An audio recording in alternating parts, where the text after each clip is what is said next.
ಗುರುಪ್ರಸಾದೋ ಬಲವಾನ್ ನ ತಸ್ಮಾತ್ ಬಲವತ್ತರಃ. ಅದು ಸತ್ಯ. ಗುರುಗಳ ಪ್ರಸಾದ ಅನ್ನುವಂಥದ್ದು ಬಹಳ ಮುಖ್ಯ. ಅನೇಕ ಶಾಸ್ತ್ರವನ್ನು ಅಧ್ಯಯನ ಮಾಡಿದ್ದೇವೆ. ಗುರುಗಳ ಅನುಗ್ರಹ ಆಗಲಿಲ್ಲ ಅಂತಂದರೆ ಆ ಶಾಸ್ತ್ರ ಅಧ್ಯಯನ ಸಿದ್ಧಿಯಾಗೋದಿಲ್ಲ ಅಂತ ಹೇಳ್ತಾರೆ. ಆದ್ದರಿಂದ ಗುರುಗಳ ಅನುಗ್ರಹ ಬಹಳ ಮುಖ್ಯ. ಮತ್ತಷ್ಟೇ ಅಲ್ಲ, ಹಾಗಾದರೆ ಈ ಮಾತೃ ಶಬ್ದವನ್ನು ಯಾಕೆ ಹೇಳಿದ್ದು ಅಂತಂದರೆ, ನಾವು ಶಾಸ್ತ್ರದಲ್ಲಿರುವಂತಹ ಶ್ರೋತವ್ಯೋ ಮಂತವ್ಯೋ ಧ್ಯಾಸಿತವ್ಯ ಎಲ್ಲವನ್ನು ಮಾಡಬೇಕು. ಗುರುಮುಖೇನ ಎಲ್ಲ ಶಾಸ್ತ್ರವನ್ನು ಅಧ್ಯಯನ ಮಾಡಬೇಕು, ಶ್ರವಣ ಮನನಾದಿಗಳನ್ನು ಮಾಡಬೇಕು. ಮಾಡಿದ ಮೇಲೆ ಈ ಪರಿಕರ ಏನೇನಿದೆ ಇವೆಲ್ಲವೂ ಕೂಡ ಸಿದ್ಧಿಯಾಗಬೇಕು ಅಂತಂದರೆ ಗುರುಗಳ ಅನುಗ್ರಹ ಬೇಕು. ಅದಕ್ಕೋಸ್ಕರವಾಗಿ ಗುರುಪ್ರಸಾದೋ ಬಲವಾನ್ ನ ತಸ್ಮಾತ್ ಬಲವತ್ತರಃ ಅಂತ ಹೇಳಿದ್ರು. ಮತ್ತಷ್ಟೇ ಅಲ್ಲ, ಅಪ್ಯಚ್ಯುತೋ ಗುರುದ್ವಾರ ಪ್ರಸಾದಕೃತ ಅಂತ ಮಾತಿದೆ. ನಮಗೇನಾದರೂ ಅಪೇಕ್ಷೆ ಇತ್ತು ಅಂತಂದರೆ ಗುರುಗಳ ಮುಖೇನ ಹೋದರೆ ಭಗವಂತ ಅದನ್ನು ನೆರವೇರಿಸಿ ಕೊಡ್ತಾನೆ. ನಾವು ಲೌಕಿಕದಲ್ಲೇ ಕಾಣುತ್ತೇವೆ. ಯಾರಾದರೂ ದೊಡ್ಡ ಹುದ್ದೆಯಲ್ಲಿರುವಂತಹ ವ್ಯಕ್ತಿಯನ್ನು ಕಾಣಬೇಕು ಅಂತಂದರೆ ನೇರವಾಗಿ ಆ ವ್ಯಕ್ತಿಯ ಅಪಾಯಿಂಟ್ಮೆಂಟ್ ಸಿಗೋದಿಲ್ಲ. ಅವ್ರಿಗೆ ಗೊತ್ತಿರೋ ಯಾರಾದರೂ ಒಬ್ಬ ವ್ಯಕ್ತಿಯನ್ನು ಹಿಡಿಬೇಕು. PA PSO ಇರ್ತಾರೆ. ಅವರನ್ನು ಹಿಡಿದು ಒಂದು ಅಪಾಯಿಂಟ್ಮೆಂಟ್ ಅಂತ ತಗೊಂಡು ಅನಂತರದಲ್ಲಿ ಇಂಥ ಸಮಯಕ್ಕೆ ಬರಬೇಕು ಅಂತ ತಿಳ್ಕೊಂಡು ಯಾವಾಗ ಪುರುಸೋತ್ತಿರುತ್ತೋ ಆವಾಗ ಹೋದಾಗ ಮಾತ್ರ ಆ ವ್ಯಕ್ತಿ ನಮಗೆ ಸಂಪರ್ಕಕ್ಕೆ ಸಿಗ್ತಾರೆ. ಈ ಲೌಕಿಕ ರೀತ್ಯಾನೇ ಹೀಗಿರುವಾಗ ಜಗದೊಡೆಯ ನಮ್ಮ ಸ್ವಾಮಿ ಅವನನ್ನು ಕಾಣಬೇಕು ಅಂತಂದರೆ ಅಪಾಯಿಂಟ್ಮೆಂಟ್ ಇಲ್ಲದೆ ಸಾಧ್ಯ ಇದೆಯಾ ಅಂತ ಕೇಳ್ತಾರೆ. ನೇರವಾಗಿ ಹೋಗ್ಲಿಕ್ಕೆ ಸಾಧ್ಯ ಇಲ್ಲ. ಅದಕ್ಕೋಸ್ಕರ ದಾಸರಾಯರಂದರು ಬಹಳ ಚೆನ್ನಾಗಿ ಹೇಳ್ತಾರೆ, ವಾಸುದೇವಗೆ ಪೇಳಿ ಪೋಷಿಸಬೇಕಮ್ಮ ರಮಾ ಸಮುದ್ರನ ಕುಮಾರಿನಿನ್ನ ಸರಿಸಮಾನರಾರಮ್ಮ ಅಂತಾರೆ. ಲಕ್ಷ್ಮೀದೇವಿ ಮೊದಲು ಪರ್ಸನಲ್ ಅಸಿಸ್ಟೆಂಟ್ ಭಗವಂತನಿಗೆ. ಅಷ್ಟು ಭಕ್ತೆ. ಅವಳಿಗಿಂತ ಅವಿಚ್ಛಿನ್ನವಾದಂತಹ ಭಕ್ತಿ ಇನ್ಯಾರಿರ್ಲಿಕ್ಕೆ ಸಾಧ್ಯ? ಅದರಿಂದಾಗಿ ಅವಳನ್ನು ಕೇಳ್ಕೊಳ್ಬೇಕು. ವಾಸುದೇವಗೆ ಪೇಳಿ ಪೋಷಿಸಬೇಕಮ್ಮ ಅಂತಾರೆ ದಾಸರು. ಸ್ವಲ್ಪ ನಿನ್ನ ಗಂಡಂಗೆ ಹೇಳಮ್ಮ, ಇನ್ಫ್ಲೂಯೆನ್ಸ್ ಮಾಡು, ನನ್ನ ವಿಚಾರದಲ್ಲಿ ಒಂದಿಷ್ಟು ಒಳ್ಳೆಯ ರೀತಿಯಲ್ಲಿ ಅಭಿಪ್ರಾಯ ಬರುವಂತೆ ಮಾಡು ಅಂತ ದಾಸರಾಯರು ಚಮತ್ಕಾರವಾಗಿ ಹೇಳಿದ್ದಾರೆ. ಹೀಗೆಲ್ಲ ಜಗತ್ತಲ್ಲಿ ನಾವು ಕಾಣ್ತೇವೆ. ಆದ್ದರಿಂದ ವಾದಿರಾಜ ಸ್ವಾಮಿಗಳು ಕೂಡ ಅನೇಕ ಸೂತ್ರದಲ್ಲಿ ವರ್ಣಿತವಾಗಿರುವಂತಹ ಇದೇ ಅರ್ಥವನ್ನು ತಿಳಿಸಿಕೊಡ್ತಾ ಇದ್ದಾರೆ. ಓಂ ಲಿಂಗಭೂಯಸ್ತ್ವ ತದ್ಧಿ ಬಲಿ ತದಪಿ ಓಂ ಅಂಥೇಳಿ ಬ್ರಹ್ಮಸೂತ್ರದ ಒಂದು ಸೂತ್ರ. ಆ ಸೂತ್ರ ಏನು ಹೇಳ್ತಾ ಇದ್ದೇನೆ, ತದ್ಧಿ ಅಂತ ಹೇಳ್ತಾ ಇದೆ. ತತ್ ಅಂತಂದರೆ ಗುರುಪ್ರಸಾದೇನ ಅಂತ ಅರ್ಥ. ಆ ಗುರುಪ್ರಸಾದೇನ ಹಿ ಯಸ್ಮಾತ್ ಅಂತ ಅರ್ಥ, ಪ್ರಸಿದ್ಧವಾದಂಥ ಅರ್ಥವನ್ನು ಹೇಳ್ತಾ ಬಲೀಯ ಅದೇ ಬಲಿಷ್ಠವಾದದ್ದು, ಗುರುಗಳ ಪ್ರಸಾದ ಅನ್ನುವಂಥದ್ದು ಬಹಳ ಬಲಿಷ್ಠವಾದದ್ದು ಅನ್ನುವಂಥ ತಾತ್ಪರ್ಯವನ್ನು ಸೂಚನೆ ಮಾಡಿಕೊಡ್ತಾ ಇದ್ದಾರೆ. ವಾದಿರಾಜ ಶ್ರೀಪಾದರು ಅಧಿಕರಣ ನಾಮಾವಳಿ ಅಂಥೇಳಿ ಒಂದು ಗ್ರಂಥದಲ್ಲಿ ಇದೇ ಸೂತ್ರದ ಅರ್ಥವನ್ನು ಇನ್ನೂ ಸುಲಲಿತವಾಗಿ ಬಿಚ್ಚಿಡ್ತಾರೆ. ಬಲೀಯಸ್ತಮ ಗುರುಪ್ರಸಾದ ರೂಪೇತಿ ಕರ್ತವ್ಯತಾಯುಕ್ತ ಶ್ರವಣಾದಿ ಉಪಾಸ ಗೋಚರಾಯ ನಮಃ ಅಂಥೇಳಿ ಇದೇ ಸೂತ್ರದ ಅಭಿಪ್ರಾಯವನ್ನು ತಿಳಿಸ್ತಾ ಇದ್ದಾರೆ. ಹಿ ಆತ್ಮಾವ ಅರೇ ದ್ರಷ್ಟವ್ಯ ಶ್ರೋತವ್ಯೋ ಮಂತವ್ಯೋ ನಿಧಿಧ್ಯಾಸಿತವ್ಯ ಅಂತ ಶ್ರುತಿಯ ಅಭಿಪ್ರಾಯವನ್ನು ತಿಳಿಸ್ತಾ ಎಲ್ಲ ರೀತಿಯಿಂದಲೂ ಕೂಡ ಈ ರೀತಿಯಾಗಿ ವ್ಯಾಪಾರವನ್ನು ರಾಯರು ಮಾಡ್ತಾ ಇದ್ದಾರಂತೆ. ರಾಯರು ನಮಗೆ ಜಗತ್ತಿನಲ್ಲಿ ಯಾಕೆ ಪ್ರಖ್ಯಾತಿಯನ್ನು ಹೊಂದಿದ್ದಾರೆ ಅಂತಂದರೆ, ತ್ವತ್ ಸಂಸ್ಮೃತಿಪೂರ್ವಕಂ ಶಯನಾತ್ ಸಮುತ್ಥಾಯ ಅದ್ಯತನಂ ಸ್ವರ್ಣಾಶ್ರಮೋಚಿತಂ ದೇಶಕಾಲ ಅವಸ್ಥೋಚಿತಂ ಅಂತ ಗುರುಗಳನ್ನು ಸ್ತೋತ್ರ ಮಾಡ್ತಾ ರಾಯರು ಹೇಳ್ತಾರೆ. ಬೆಳಗ್ಗಿನಿಂದ ರಾತ್ರಿಯವರೆಗೂ ನಮ್ಮ ದಿನಚರಿ ಹೇಗಿರಬೇಕು ಅದನ್ನೆಲ್ಲ ಬಿಡಿಸಿರ್ತಾರೆ ರಾಯರು. ಈ ರೀತಿಯಾಗಿ ಅವರ ಜೀವನ ಇತ್ತು. ಆದ್ದರಿಂದಲೇ ಪೂರ್ಣಾನುಗ್ರಹ ರಾಯರಿಗೆ ಆಯಿತು ಅಂಥೇಳಿ. ನಾವು ಬೆಳಗ್ಗೆ ಹೇಳ್ತೇವೆ, ಹೇಗೇಗೋ ಹೇಳ್ತೇವೆ, ಅದು ಸರಿಯಲ್ಲ ಅಂತ ಹೇಳ್ತಾರೆ. ಹಾಗಾದರೆ ಹೇಗೆ ಹೇಳಬೇಕು ಅಂತಂದರೆ, ಸ್ಮೃತ್ವಾ ವಿಷ್ಣು ಸಮುತ್ಥಾಯ ಕೃತ ಶೌಚ ಅಂತ ಏನು ಸದಾಚಾರ ಸ್ಮೃತಿಯಲ್ಲಿ ಆಚಾರ್ಯರು ಅಪ್ಪಣೆಯನ್ನು ಕೊಟ್ಟಿದ್ದಾರೆ, ಅದರಂತೆ ನಾವು ಜೀವನವನ್ನು ನಡೆಸಬೇಕು. ನಮ್ಮ ದಿನಚರಿ ಹಾಗಿರಬೇಕು. ಬೆಳಗ್ಗೆ ಎದ್ದಿದ ತಕ್ಷಣ ಭಗವಂತನ ಸ್ತೋತ್ರವನ್ನು ಮಾಡಬೇಕು. ಮಾಡ್ತಾ ಅಂದಿನ ದಿನವನ್ನು ಆರಂಭ ಮಾಡಬೇಕು. ಪುನಃ ಮಲಗುವ ಪೂರ್ವದಲ್ಲಿ ಮಾಡಿದಂತಹ ಎಲ್ಲ ಕಾರ್ಯಗಳನ್ನು ಭಗವಂತನಿಗೆ ಇದು ಸಮರ್ಪಿತ ಅಂಥೇಳಿ ನಿವೇದನೆ ಮಾಡಬೇಕು. ಆ ರೀತಿಯಾಗಿ ಜೀವನವನ್ನು ಮಾಡುವಂಥದ್ದು ಒಬ್ಬ ಸಜ್ಜೀವರಾಶಿಯ ಲಕ್ಷಣ ಅಂಥೇಳಿ ರಾಯರು ತಿಳಿಸಿಕೊಡ್ತಾ ಇದ್ದಾರೆ. ಹಾಗೆ ಹೇಳುವ ಕೊನೆಗೆ ತತ್ಸರ್ವಕರ್ಮ ಕರ್ತೃತ್ವ ಕಾರಯಿತೃತ್ವಾತ್ ಅನುಸಂಧಾನಪೂರ್ವಕಂ ಕಾರಯಿಷ್ಯೇಚ. ಕೇವಲ ಮಾಡೋದಷ್ಟೇ ಅಲ್ಲ, ಕಾರ್ಯಗಳನ್ನು ಅನುಸಂಧಾನಪೂರ್ವಕಂ, ಇದು ಬಹಳ ಮುಖ್ಯ. ಆಚಾರ್ಯರ ಸಿದ್ಧಾಂತ ನಿಂತಿರೋದೇ ಅನುಸಂಧಾನದ ಮೇಲೆ. ಬಹಳ ಕಾರ್ಯಗಳನ್ನು ಮಾಡ್ತೇವೆ, ಮತ್ತೊಬ್ಬರು ಯಾರೋ ಪ್ರೀತಿಗೊಳ್ಳಲಿ ಅಂತ ಮಾಡೋದಲ್ಲ, ಅನುಸಂಧಾನಪೂರ್ವಕವಾಗಿ ಮಾಡಬೇಕು ಅಂತ ಹೇಳ್ತಾರೆ. ಯಾಕೆ ಅಂದರೆ ನಮಗೆ ಜೀವನದಲ್ಲಿ ಜನರನ್ನು ಮೆಚ್ಚಿಸೋದು ಪ್ರಧಾನವಾಗುತ್ತೆ, ಜನಾರ್ದನನ್ನು ಮೆಚ್ಚಿಸೋದು ಪ್ರಧಾನ ಆಗೋದಿಲ್ಲ ಅಂತಾರೆ. ಆದ್ದರಿಂದ ನಮ್ಮ ಅನುಸಂಧಾನ ಹೇಗಿರಬೇಕು ಅಂದರೆ ಜನಾರ್ದನ ಪ್ರೀತಿಗೊಳ್ಳಲಿ, ವಿಷ್ಣು ಪ್ರೇರಣೆಯ ವಿಷ್ಣು ಪ್ರೀತ್ಯರ್ಥಂ ಅಂತ ಆದಾಗ ನಮ್ಮ ಎಲ್ಲ ಕಾರ್ಯಗಳು ಕೂಡ ಸುಕರ್ಮ ಅಂತಾಗತ್ತೆ.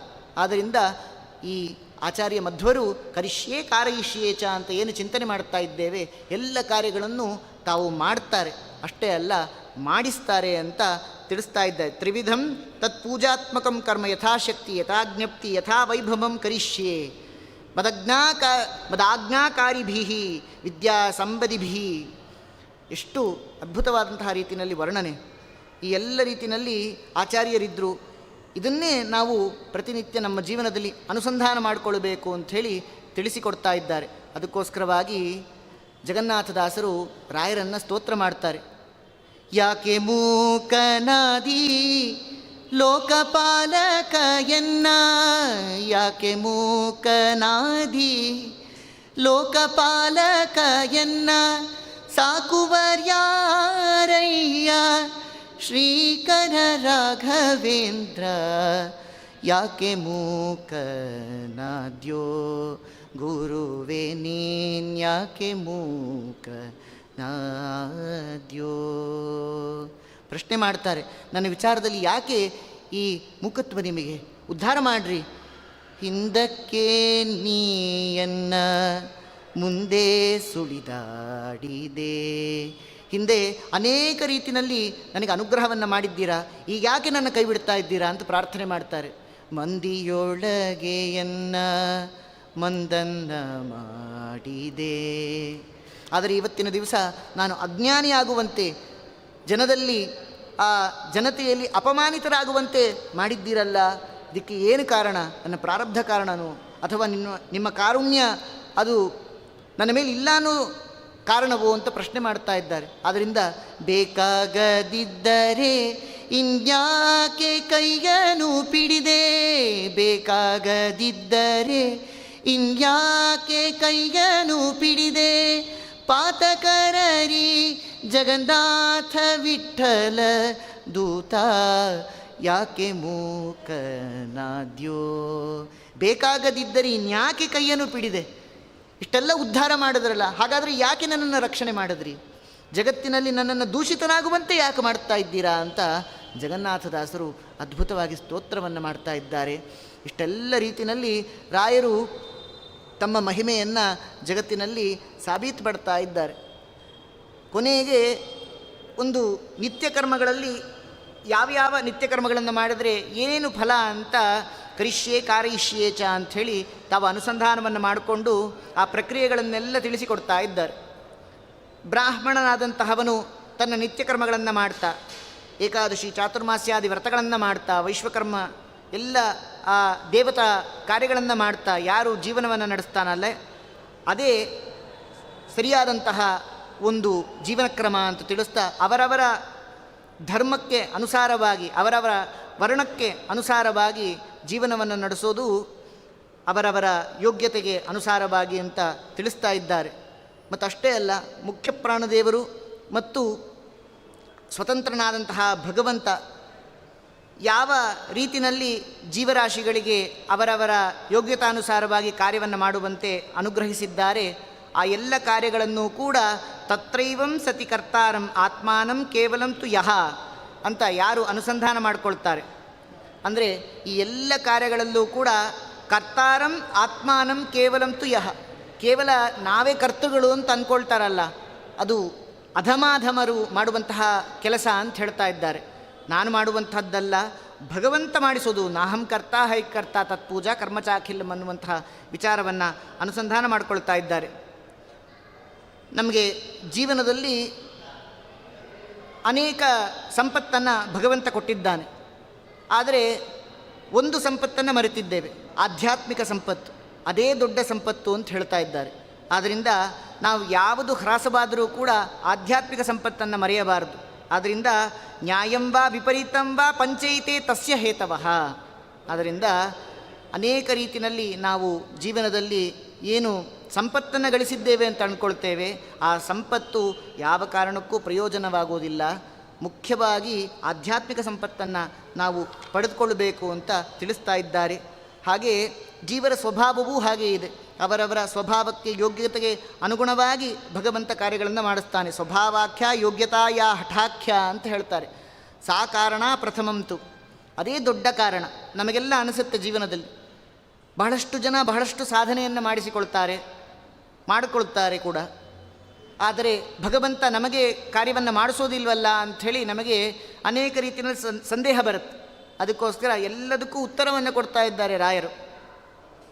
ಹೇಗೆ ಅಂತಂದರೆ ಅವರವರ ಸ್ವಭಾವ. ಯಾರೂ ಕೂಡ ತಮ್ಮ ಯೋಗ್ಯತೆಗೆ ಮೀರಿ ಪಾಪವನ್ನೂ ಸಂಪಾದನೆ ಮಾಡಲಿಕ್ಕೆ ಸಾಧ್ಯ ಇಲ್ಲ, ಹಾಗೆ ಪುಣ್ಯವನ್ನೂ ಮಾಡಲಿಕ್ಕೆ ಸಾಧ್ಯ ಇಲ್ಲ.